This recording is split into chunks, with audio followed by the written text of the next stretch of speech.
bagus tata letaknya, ternyata nggak cocok dengan posisi dari si pekerja ketika dia harus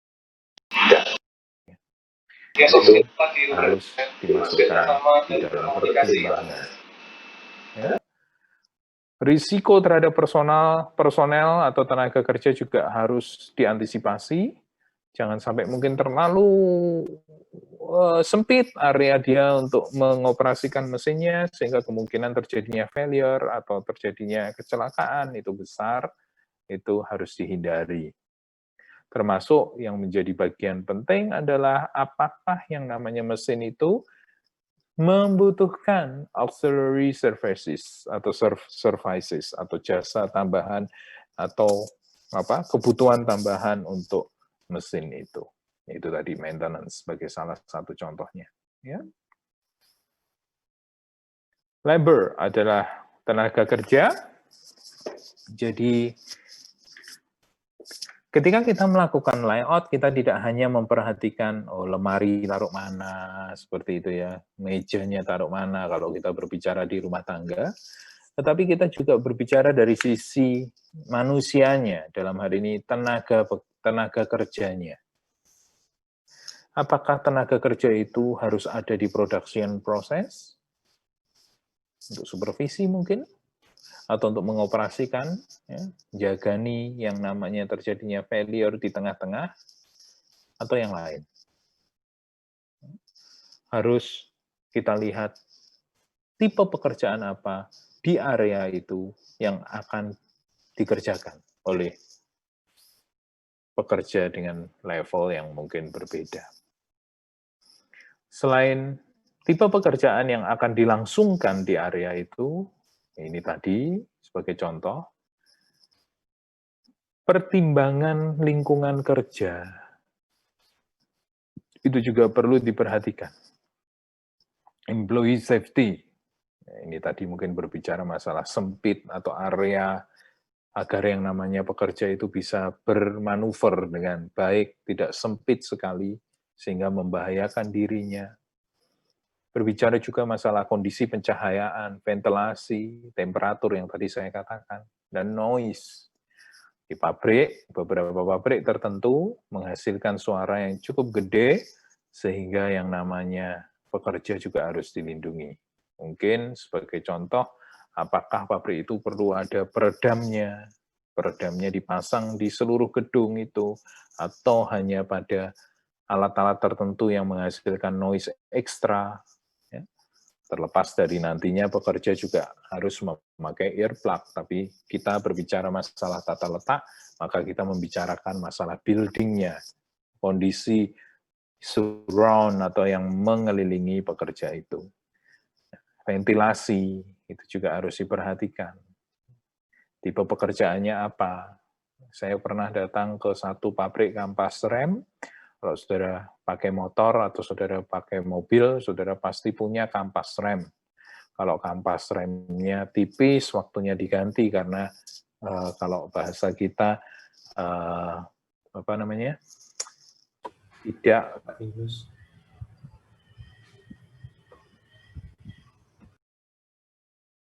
tidak yang namanya rem, yang namanya kampas rem itu tadi. Kampas rem terbuat dari asbes powder yang sebetulnya memiliki resiko tinggi terhadap kesehatan pekerjanya karena dia karsinogenik. Asbes itu sendiri bisa kita bedakan menjadi dua, kalau menurut bahasa produksi, yaitu black asbest dan white asbest, di mana untuk negara-negara maju sekarang mereka nge-ban atau melarang penggunaan black, yang hitam, karena risiko karsinogeniknya jauh lebih tinggi daripada yang putih. Nah, ya, sorry? Ada yang belum di ACC, Pak. Oh, oke. Okay. Nah, it's okay. Gimana dia?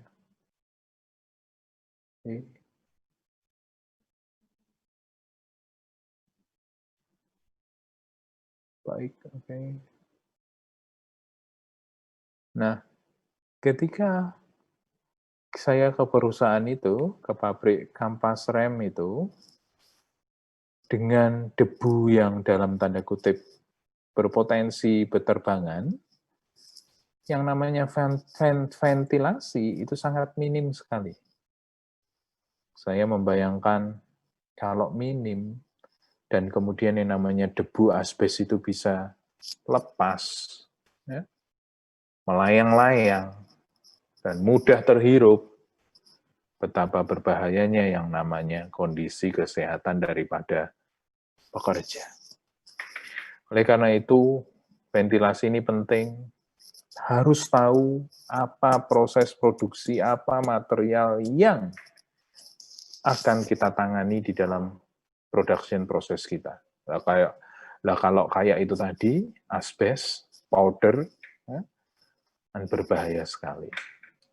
Sehingga hal seperti itu harusnya membutuhkan ventilasi atau exhaust fan yang kapasitas besar maybe untuk mengumpulkan yang namanya si asbes itu tadi ke satu bag supaya tidak kemana-mana. Ya, labor untuk tenaga kerja kita harus memperhatikan dari sisi tidak hanya dia enak tidaknya bekerja, tetapi juga terkait tentang kondisi lingkungan agar dia bisa bekerja dengan baik dan meminimalkan risiko, entah itu terkait kesehatan maupun terkait dengan kesehatannya, supaya potensi atau risiko itu bisa dieliminasi atau bahkan dieliminasi atau setidaknya direduksi. Nah, kualifikasi daripada personel yang bekerja di area itu mesti kita tahu, betulkah dia harus bekerja di sana, apakah bisa kita akomodasi dengan CCTV kalau hanya dia supervisi, dan segala macam. Flexibility, number of workers yang ada di sana, itu juga harus diperhatikan. Ya. Tipe dari pekerjaan, ini tadi sudah saya ulang-ulang beberapa kali, yang harus dikerjakan oleh mereka, itu juga kita harus perhatikan. Supaya ketika kita menata yang namanya layout-nya, kita juga mempertimbangkan bagaimana mereka nantinya bekerja atau menjalankan pekerjaannya supaya bisa bekerja dengan baik. Itu tentang labor. Berikutnya adalah material handling. Material handling does not add value to the product. It's just a waste. Apabila kita menyediakan waktu terlalu banyak untuk material handling di area production, maka itu sebetulnya dia adalah handling. Kalau bisa mengkombinasikannya dengan operasi lain, jika itu memungkinkan. Kenapa? Karena apabila material handling itu namanya movement yang tidak perlu dan mungkin membutuhkan biaya. Maybe biaya yang dimaksud bukan biaya secara langsung. Saudara berpikir mungkin, loh, cuman menambah yang namanya pekerja wirawiri aja. Nah, tapi jangan salah, itu pun bisa kita konversi ke biaya. Karena apabila dia bekerja 8 jam, berapa bagian atau berapa waktu yang dalam tanda kutip terbuang ketika dia melakukan movement yang tidak perlu. Oleh karena itu, sekali lagi, kita harus antisipasi hal-hal yang tidak perlu itu dieliminasi atau direduksi. Ya, terkait tentang material handling. Jadi, material handling ini actually sedikit berbeda dengan ini. Jadi ini berbicara kita mengenali materialnya itu, sifatnya, karakteristiknya seperti apa, agar ketika kita menatanya, menyediakan tempat bagi dia, itu mengakomodasi sifatnya, informasi terkait tentang jumlah beratnya, sehingga bisa diakomodasi dengan baik. Sementara ketika kita berbicara handling, itu berbicara sebisa mungkin hal-hal yang dalam tanda kutip bisa dikerjakan atau dikombinasi dengan operasi yang lain, itu dihilangkan. Karena apabila terlalu banyak material handling di production process, itu tidak baik. Nah, waiting time, waktu Ini sebetulnya berbicara waktu kerja juga, waktu tunggu. Kita harus perhatikan. Continuous material flow through the facility, avoiding the cost of waiting time. And demurrages that happen when the flow stops. Demurrages ini bisa berbicara damage atau kondisi penumpukan yang tidak perlu. Apabila proses produksi kita berjalan secara kontinu, maka harapannya tidak ada waiting time yang terlalu tinggi terjadi di dalam proses produksi kita, di dalam plan kita.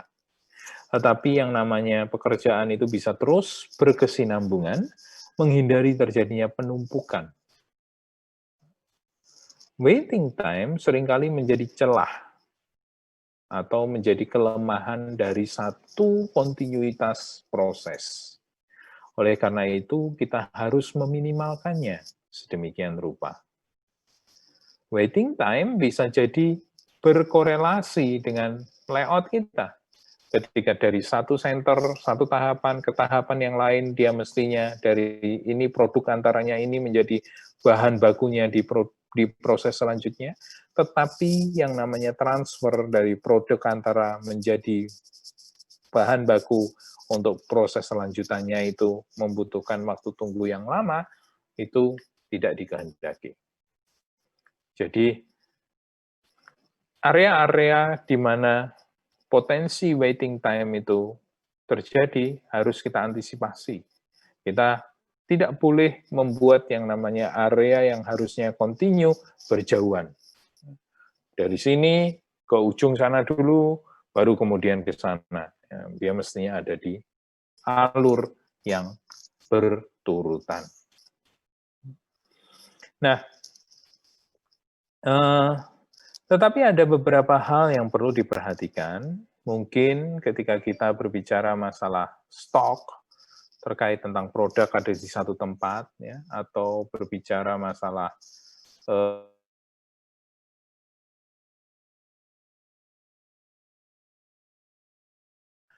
buat 120 atau 130 karena untuk mengantisipasi yang terjadinya permintaan mendadak dari customer, itu bisa jadi kita taruh yang namanya produk jadi dengan jumlah tertentu di satu warehouse, dan dia mengalami yang namanya waktu tunggu di sana. Jika itu dibutuhkan, karena kemungkinan adanya permintaan mendadak, agar customer service-nya tetap handal, bisa melayani, ada barang backup, maka itu sah-sah saja dengan tetap memperhatikan nilai ekonominya.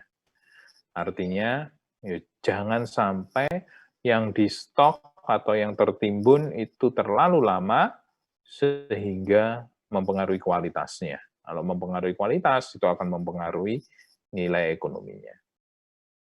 Nah, oleh karena itu, perlu untuk mempertimbangkan area untuk mengakomodasi stok. Stok ini bisa berbicara produk final, bisa berbicara bahan baku ya. Stok dengan tujuan itu tadi untuk mengantisipasi terjadinya delay yang lebih panjang. Bahan baku, mungkin ada yang namanya area untuk stok. Sehingga ketika yang namanya mesin itu start up, ya, mesin itu start up, biasanya setelah weekend dia load atau shutdown, terus kemudian dia mau start up pada hari Seninnya, sudah ada material bahan baku yang siap, ready di tempat untuk masuk ke dalam line produksi. Begitu dia masuk, terjadi mobilisasi dari warehouse utama ke ruang produksi untuk melanjutkan. Tetapi sebelumnya sudah ada stok agar waktu startup tidak perlu menunggu mobilisasi dari warehouse utama. Nah, tapi dia bisa langsung. Nah, hal-hal seperti itu bisa dipertimbangkan dengan tujuan sekali lagi untuk mengeliminasi terjadinya waiting time yang berlebih. Shutdown atau startup yang biasanya dilakukan di akhir minggu atau di akhir periode tertentu dari satu siklus operasi perlu mengantisipasi hal itu.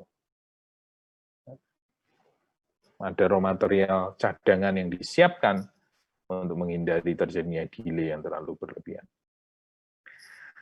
Hal lain yang juga harus diperhatikan adalah resting time untuk cool down atau untuk heating up. Startup, shutdown biasanya di area itu. Heating up, itu biasanya di awal minggu ketika yang namanya mesin dipanasi, siap untuk bekerja, maka ada waktu untuk pemanasan. Pada akhir minggu ketika yang namanya shutdown mau dilakukan, maka tidak serta-merta bisa langsung dimatikan powernya, tetapi beberapa mesin harus mengalami cooling down terlebih dahulu, baru kemudian dimatikan. Hal-hal itu menjadi penentu ketika kita berbicara space atau area yang harus disediakan. Waiting time.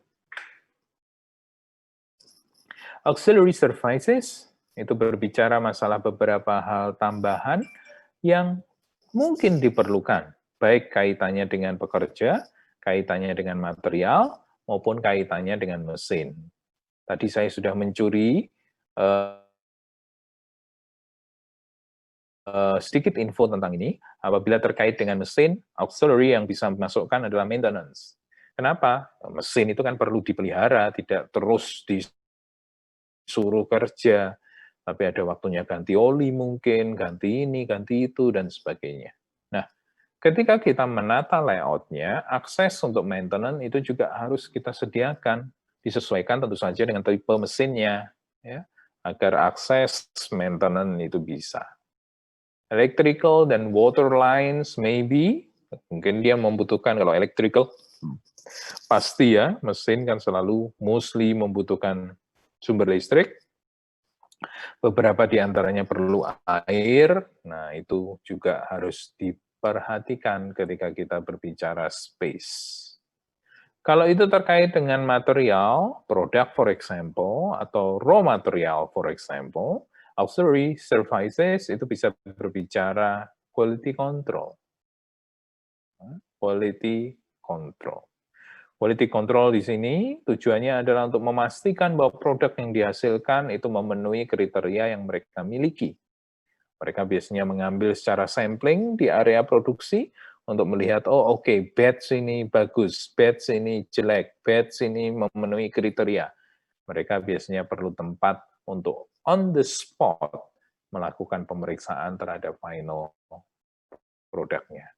Ini saya lihat di pabrik air minum dalam kemasan, di Aqua, di Pandaan sana, di line produksi yang mereka punya, biasanya ada QC station. Untuk mereka secara randomly, tiap batch diperiksa. Kualitasnya oke, enggak, ketinggian air di dalam gelas atau botol kemasan tertentu, seragam apa tidak, dan sebagainya. Stiker oke atau enggak, ya. Karena apabila satu batch terjadi gangguan, maka mereka bisa menghentikan proses produksi pada batch tersebut.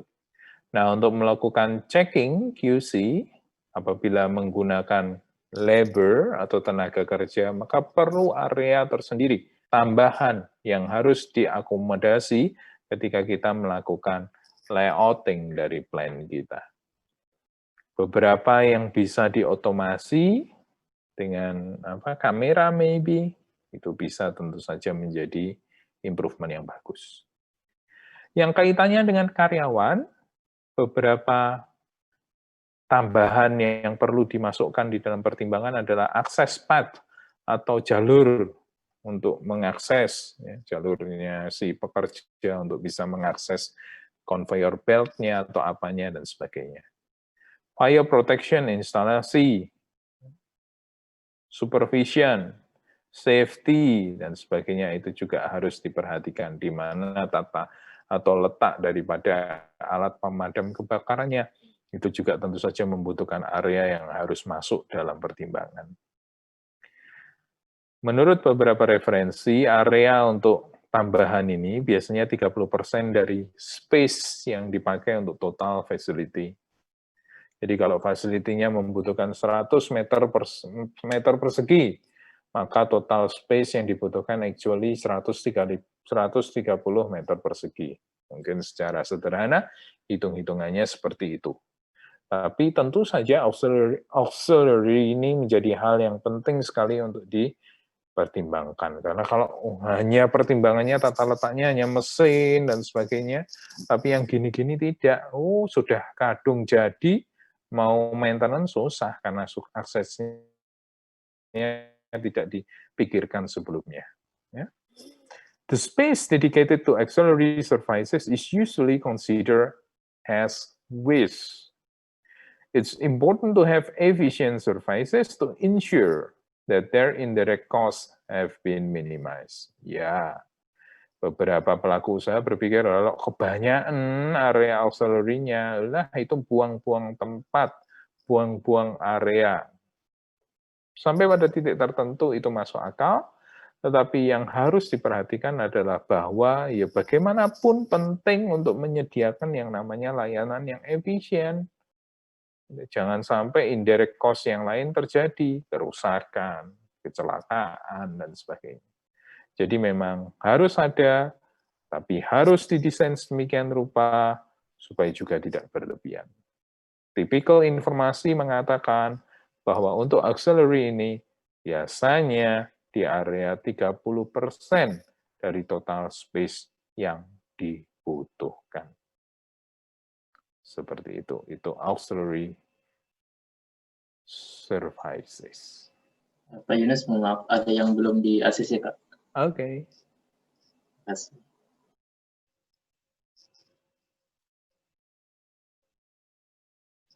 Rizky. Yep.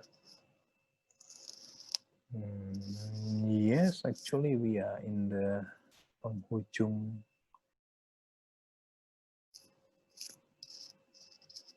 Nah, hal lain yang harus diperhatikan kalau tadi kita udah berbicara masalah 8 faktor ini, material itu bagaimana, machinery bagaimana, tentang tenaga kerja bagaimana, handling material bagaimana, apa itu waiting time, auxiliary services itu seperti apa, dan kemudian building dan future changes ini yang akan kita bicarakan juga di 2 bagian yang terakhir. Auxiliary services ini seringkali menjadi hal rumit, tetapi penting untuk diadakan. Nah, kalau kaitannya dengan building, ketika kita harus memperhatikan sebetulnya hanya ada 2 kondisi. Yang pertama, building-nya itu sudah ada. Yang kedua, masih dalam bentuk tanah, belum dibangun. Nah, apabila building-nya itu sudah ada, tentu agak lebih repot, lebih susah bagi kita untuk menata tata letaknya, karena kita diberi kondisi yang given. Ya ini, seperti ini. Ya. Silahkan ditata mengikuti kondisi yang sudah ada. Tapi apabila building-nya atau bangunannya itu belum, kita bisa lebih leluasa untuk berkreasi. Saudara bisa memulainya dari menata mesinnya, menggambarnya, terus kemudian ngedraft gitu ya, sehingga saudara kemudian tahu, panjangnya itu butuh berapa sih, lebarnya butuh berapa sih, kalau kita mau alur produksi kita yang terdiri dari mesin-mesin dan pertimbangan-pertimbangan yang lain itu sudah masuk. Butuhnya 20 kali 80. Kita bangun 20 kali 80 mengikuti alur yang kita udah rancang. Tapi apabila kemudian si building sudah ada, kita punya ukurannya 16 kali 120, for example, maka ya kita harus mengikuti itu. Lebih sulit, lebih terbatas kebebasan kita dalam menata. Ini terjadi di mana-mana tentu saja. Kalau saudara nanti beli rumah, ya, rumah itu sudah ada bangunannya, saudara modifikasi, saudara terbatasi dengan kondisi bangunan yang sudah ada. Jadi kalau saudara punyanya tanah, belinya tanah, Nah, saudara lebih bebas berkreasi untuk menentukan rumah saudara itu nanti gimana likak-likuknya, ya, yang ada di dalamnya, kamarnya ngadep mana, berapa, dan sebagainya, itu lebih bebas. Itu kurang lebih sama seperti itu ketika kita punya building atau kita punya tanah. Dan yang terakhir, pertimbangan terakhir adalah mengakomodasi kemungkinan perubahan pada masa yang akan datang. Flexibility harus menjadi salah satu yang dipertimbangkan. Tentu saja flexibility ini punya time constraint, bukan fleksibel seterusnya, karena bingung juga sampai kapan mau diakomodasinya, gitu kan ya. Tapi setidaknya dia punya yang namanya antisipasi flexibility untuk short term, 5 tahun, gitu ya, 10 tahun, kira-kira kalau mau nambah, mau ngubah, itu kita masih punya yang namanya space untuk kita manfaatkan. Nah, flexibility ini biasanya hasil diskusi dengan pimpinan atau pemilik perusahaan terkait dengan mission atau misinya dalam 5 tahun, 10 tahun ke depan, terkait proses produksinya mau seperti apa. Memang terkait pelebaran usaha bisa jadi beli dulu tanahnya, mungkin mumpung murah, didesain dengan mengakomodasi kemungkinan perubahan pada 5-10 tahun yang akan datang. Atau dia beli space secukupnya hari ini, kalau nanti mau melakukan yang namanya penambahan atau pelebaran kapasitas, penambahan kapasitas, dia beli lahan baru lagi. Ya, itu lebih mudah juga. So, saudara harus tahu flexibility yang dimaksud itu seperti apa, tergantung dari konsep daripada pemilik usaha. Possible future extension of the facility must be taken into account, as well as the feasibility of production during the re-layout. Jadi ketika kita berbicara production feasibility-nya, kapasitas mau ditingkatkan dan sebagainya, itu masih bisa kita akomodasi untuk satu masa tertentu. Nah, itu adalah 8 faktor yang kita harus perhatikan, harus kita masukkan ketika kita berbicara masalah plan layout. Kenapa ini penting? Selain tentu saja untuk efektivitas dan efisiensi kerja, ini ada kaitannya dengan K3. Harus diperhatikan sejak awal bagaimana pekerja ini memiliki kondisi kerja yang aman. Kalau saudara kembali mengingat kasus tragedi Bhopal, tentu saja mereka punya layouting atau layout plan-nya tidak benar atau tidak baik. Karena kalau kita revisi, kita lihat, kita evaluasi ke belakang, tahu cerita itu, mereka tidak punya yang namanya alat penangkap senyawa atau material yang tervolatilisasi. Mereka harusnya tahu bahwa MIC, metil isocyanat, itu adalah material yang sangat mudah menguap. Nah, mereka harus tahu bagaimana menyimpan MIC itu. Dilengkapi dengan fasilitas, kalau seandainya bocor, sudah ada pengamannya menangkap gas yang dihasilkan. Tetapi di plan mereka di Bhopal, di pabrik mereka di Bhopal, itu tidak ada. Sehingga one day ketika yang namanya kecelakaan terjadi, proses pelepasan yang tidak dikehendaki atau bocor yang namanya MIC itu, ya sudah, gas apalagi, tidak kelihatan, bisa kemana-mana, sesuai dengan arah angin, maka dia bisa berbahaya. Nah, kalau kita kembali ke Bhopal, dia tidak memasukkan labor, tidak mengenal spek atau karakteristik daripada material, sehingga mereka tidak memiliki antisipasi yang bagus terkait itu. Nah, you have to consider this category 8 ini ketika kita mau menyusun layout dari material, supaya kembali lagi ke 4 ini tadi, 1, ada sense of unity terjadi. Kita mencegah terjadinya movement yang terlalu banyak dari manusia, material dan sumber daya, safety dan juga harus masuk di sana sebagai salah satu tujuan yang harus dicapai ketika kita menata layout, dan flexibility untuk mengakomodasi kemungkinan perubahan untuk satu waktu tertentu. Line layout menjadi hal yang penting untuk diperhatikan. So, ketika nanti saudara bekerja, ini juga menjadi hal yang harus saudara ingat terkait tentang bagaimana plan layout itu bisa dikondisikan. Oke. 55 menit saya berbicara. Any question so far terkait tentang plan layout? Saya rasa saudara bisa mengimajinasikannya dengan sederhana. Mungkin kita diskusi aja untuk minggu depan, saudara bisa pakai satu SKS ini untuk mencari cerita, contoh layout yang jelek yang berakibat kepada kecelakaan kerja, for example. So, kita akan awali minggu depan mungkin dengan sharing itu. Mungkin saudara cerita, just googling, cari, ya, apakah ada cerita terkait tentang itu, kenapa, bagian apa yang tidak diperhatikan, seperti tadi ketika kita berbicara masalah Bhopal. Ya, ketika kita berbicara Bhopal. So, please check.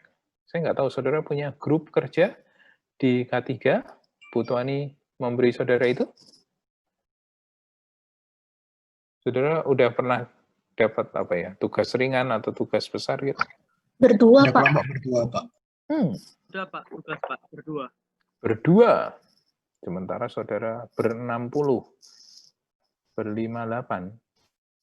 Berdua akan sangat banyak sekali ya. Ya, maybe saudara bisa merge gitu ya, ber-6 begitulah ya. Berdua, satu kelompok berdua berarti 3 kelompok gabung. Just an easy activity.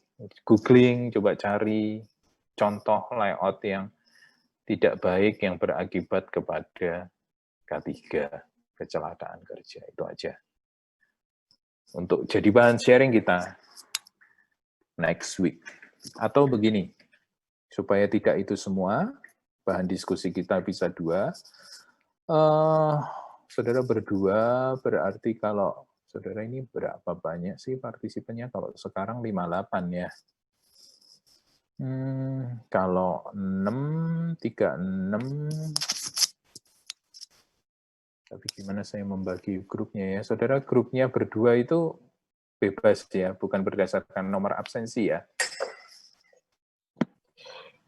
Milih sendiri, Pak, untuk kelompok yang berdua orang itu. Oke, milih sendiri ya. Oke, atau saya tunjuk namanya aja untuk, jadi gini, maksud saya adalah separuh dari saudara, dari total grup yang ada, itu mencari contoh layout buruk yang berakibat pada ketiga. Separuh dari grup itu mencari contoh untuk topik faktor manusia yang menyebabkan terjadinya kecelakaan kerja. Nah, kalau saudara ber-6, satu kelompok, 36 itu 6 kelompok. 24 itu 4 kelompok. Berarti ada 10 kelompok setidaknya. Oke, let me do like this. Saya tetap bingung gimana ya, karena dua orang, saya maunya 6 orang.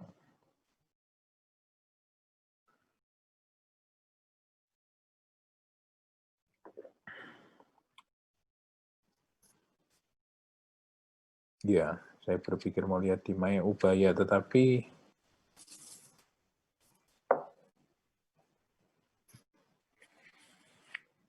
oke, let's try this one ya. Mari kita buat seperti ini.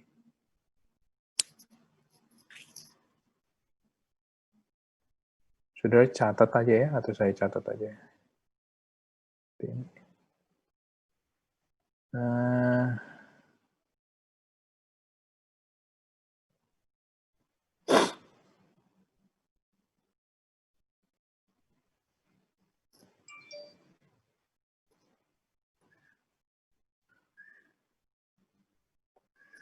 oke, sebentar, saya bingung. Apakah 3 kelompok, maksud saya gini loh, satu kelompok kan berdua. Saya mau supaya nanti waktu sharingnya tidak terlalu panjang, karena kalau 2 kelompok berarti kan ada banyak kelompok, kan begitu kan. Saya mau ya 6 kelompok lah ya. 6 orang per satu kelompok, maksud saya begitu. Jadi 3 grup ini merger. Nah, mergernya ini saya serahkan kepada kalian. Ya, mau 3 grup itu grup yang mana untuk jadi satu, it's up to you. Tapi kemudian saya mau membaginya menjadi 2 topik tugas, seperti tadi saya katakan. Yang pertama adalah mencari contoh layout buruk yang berakibat pada kecelakaan. Topik yang kedua adalah manusia yang nakal, tidak disiplin, faktor manusia, pokoknya ya, yang berakibat kepada kecelakaan yang fatal.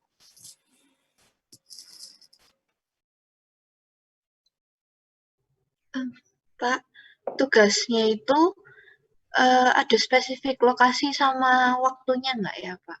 No, tidak ada. Just for our example aja.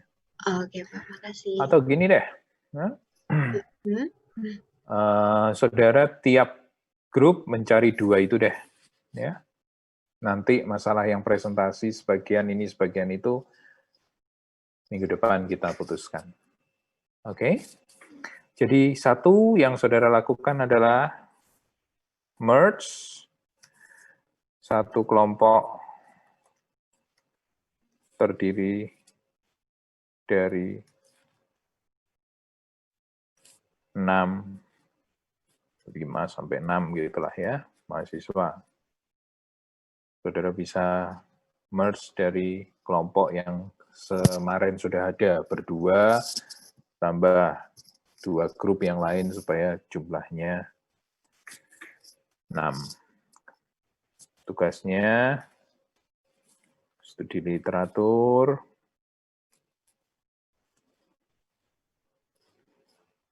untuk mencari contoh tentang layout yang tidak baik sehingga berakibat pada kecelakaan kerja. Dan